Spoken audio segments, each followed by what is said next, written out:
Bienvenue dans cette nouvelle édition de l'Africa Tonight. Au sommaire, le Niger entre officiellement dans la lutte contre le groupe terroriste Boko Haram. Le Parlement nigérien a approuvé ce lundi l'envoi de troupes au Nigeria, pays voisin. Le gouvernement gabonais présente son plan anti-crise. Le pays veut éviter de subir les conséquences de la chute du prix du pétrole. Et le retour des éléphants en Côte d'Ivoire, les joueurs de la sélection nationale de football ont eu droit à un accueil triomphal après leur victoire en finale de la Coupe d'Afrique des Nations. Le Niger rejoint donc la lutte sous-régionale contre Boko Haram. Le Parlement nigérien a en effet approuvé à l'unanimité ce lundi l'envoi de soldats au Nigeria pour combattre le groupe terroriste. Ce vote intervient alors que le pays jusque-là épargné par la secte islamiste est depuis vendredi la cible d'attaques violentes. Ibrahim Ndiaye. Le Parlement nigérien vote l'envoi de troupes au Nigeria. La résolution a été votée à l'unanimité par les 120 députés ce lundi soir. Elle permettra l'envoi de soldats au Nigeria dans le cadre de la force régionale composée de 8700 militaires pour lutter contre le groupe islamiste armé Boko Haram. Le Nigeria et le Tchad devraient apporter chacun entre 3200 et 3500 hommes, tandis que le Cameroun et le Niger enverront 750 soldats chacun. Dans le cas du Mali, nous avons déploré le fait que ce soit les autres pays hors Afrique qui soient intervenus avant nous-mêmes, les Africains. Je crois que c'est ce que nous sommes en train d'éviter dans le cas de Boko Haram. C'est pourquoi j'apprécie la mobilisation des pays du bassin du lac Tchad et du Bénin dans ce dossier. La force multinationale aura son quartier général à N'Djamena et aura pour mission de recouvrir les pays du bassin du lac Tchad. Elle devra être opérationnelle dès le mois de mars. La participation du Niger dans cette coalition est non négligeable dans la guerre contre le terrorisme. De décider de rentrer en guerre est une décision qui vient à point nommé. Il n'y a pas de surprise majeure parce que, compte tenu de la mobilisation régionale qui s'est faite ces derniers temps, on s'attendait justement à ce que cette décision soit prise au niveau du Parlement. Maintenant, c'est une bonne nouvelle. Il y a d'autres défis qu'il va falloir relever. C'est que le Niger décide pleinement et officiellement de rentrer en guerre contre Boko Haram va certainement amener l'adversaire à accroître ses frappes sur le territoire. On a observé ces derniers temps qu'il y avait des attentats à l'explosif et peut-être que cela va continuer. Donc c'est bien de mettre en place une force pour lutter contre Boko Haram, mais il faut aussi renforcer le dispositif de sécurité intérieure. Rappelons que le Niger a subi 2 premières attaques simultanées de Boko Haram ce vendredi 6 février dans la ville de Bosso et Difa, dans le sud du pays, attaques au cours desquelles 109 islamistes ont été tués. L'armée du Niger a déploré de son côté la perte de 4 militaires et un civil. Le Premier ministre éthiopien Haile Mariam Desalegn a achevé ce lundi une visite de 3 jours à Djibouti. À cette occasion, les deux pays ont organisé une commission mixte pour le renforcement de la coopération bilatérale. L'accent a été mis notamment sur l'interconnexion des infrastructures. Ibrahim Ndiaye. Renforcement des liens de coopération entre l'Éthiopie et Djibouti. Le Premier ministre éthiopien Haile Mariam Desalegn était en visite de travail à Djibouti du 2 au 9 février.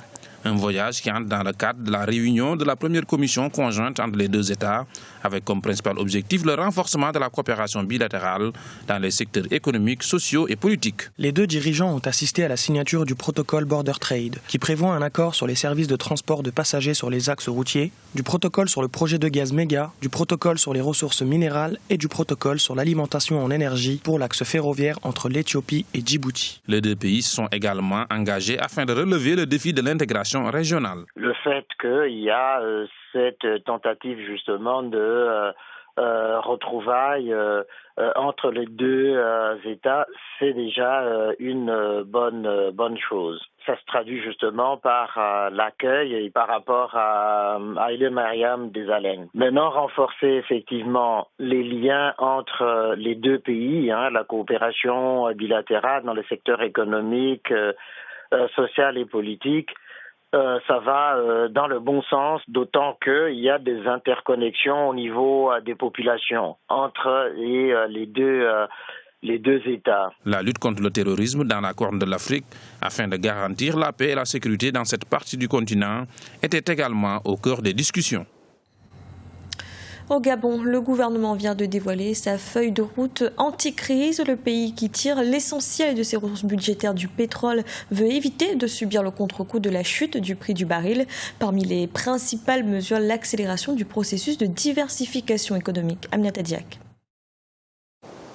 L'économie du Gabon jouit d'une stabilité macroéconomique et d'une bonne situation financière facilitée par l'exploitation du pétrole ainsi que ses revenus forestiers et miniers.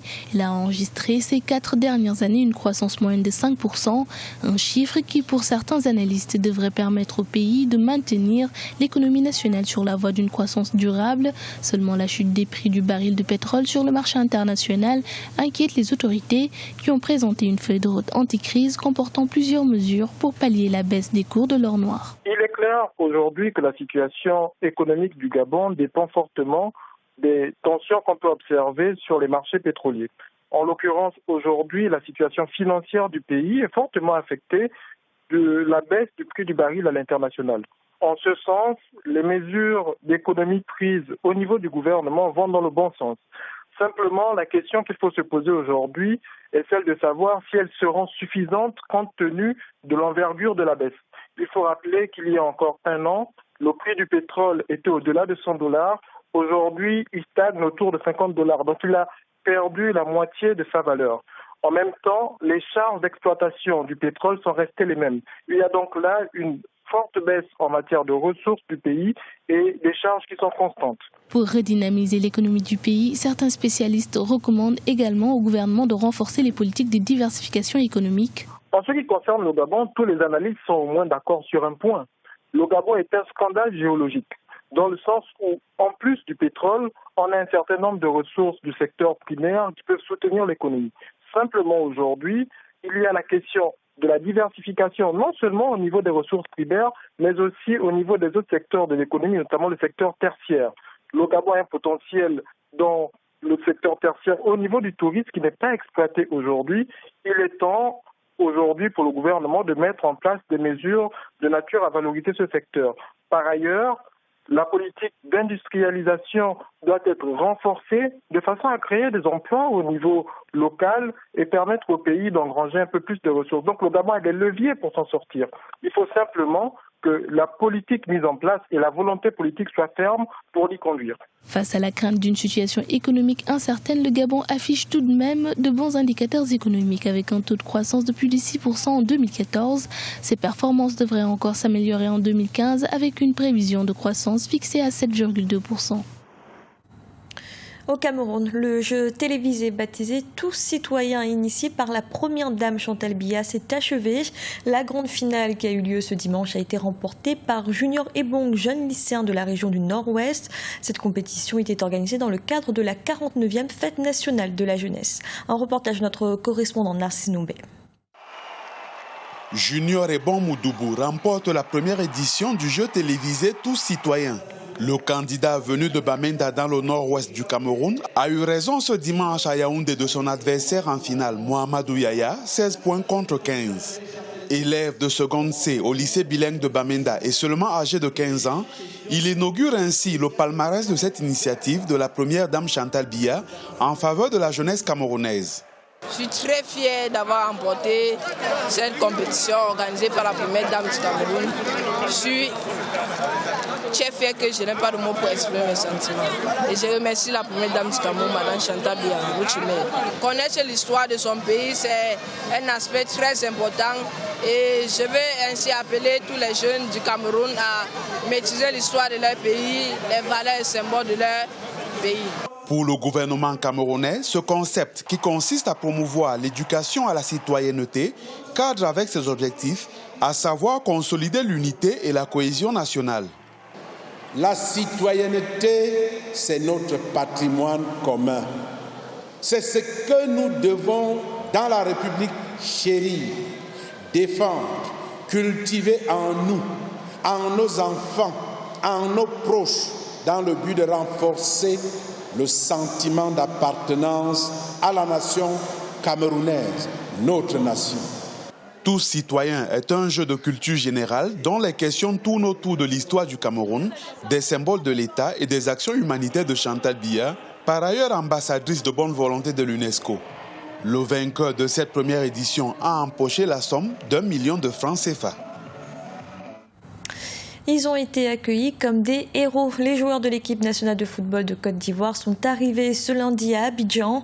Un retour triomphal après leur victoire la veille en finale de la Coupe d'Afrique des Nations. Un trophée que les éléphants attendaient depuis 23 ans. Un reportage de notre correspondant Olivier Conan. Accueil triomphal pour les éléphants de Côte d'Ivoire. Les champions d'Afrique ont reçu l'hommage de leurs supporters dans un stade de Félix Houphouët-Boigny complètement bondé. Habillés de couleurs nationales, orange, blanc et vert, les supporters ont salué les héros de Bata qui entrent dans la légende comme les aînés de Sénégal 92. Les joueurs ont fait un tour d'honneur en compagnie du président de la République pour montrer le trophée remporté de haute lutte. Quel bonheur! Quel bonheur! Pour les joueurs, remporter la Coupe d'Afrique des Nations est évidemment un grand moment de leur carrière après des années d'échecs. Ils ont notamment perdu la finale en 2012, déjà en Guinée équatoriale. En 2013, en Afrique du Sud, ils ont été éliminés en quart de finale. 2 ans plus tard, ils sont champions d'Afrique. C'est merveilleux. C'est merveilleux. Je remercie Dieu pour ce moment. Comme mon fils a dit, je suis en Jaï. Mesdames et messieurs, votre attention, s'il vous plaît. Tranquille. On va à la foule. C'est magnifique. Il n'y a pas de mots, il n'y a pas de mots. C'est incroyable, quoi. Voilà. Les éléphants de Côte d'Ivoire n'ont jamais douté du soutien des supporters. Dans la défaite, ils n'ont pas tourné le dos à l'équipe. Les joueurs leur dédient ce sacre continental qui leur donne désormais un palmarès indiscutable. C'est magnifique. Merci d'être venus. Le plus important, c'était de prendre le trophée. Et puis on l'a fait, donc on rend gloire à Dieu, on lui dit merci pour ce qu'il est en train de faire pour nous. Et puis on ne fait que profiter de ce moment et puis laisser les choses faire. Première canne, premier trophée, je suis très content, je remercie le Seigneur Jésus-Christ pour tout ce qu'il fait pour moi et tout ce qu'il fait pour toute la Côte d'Ivoire. Nous sommes très contents. C'est incroyable, c'est incroyable. Nous sommes très contents. C'est la deuxième fois que la Côte d'Ivoire remporte la Coupe d'Afrique des Nations de football. La première victoire remonte à 23 ans. C'était à la CAN 92 au Sénégal.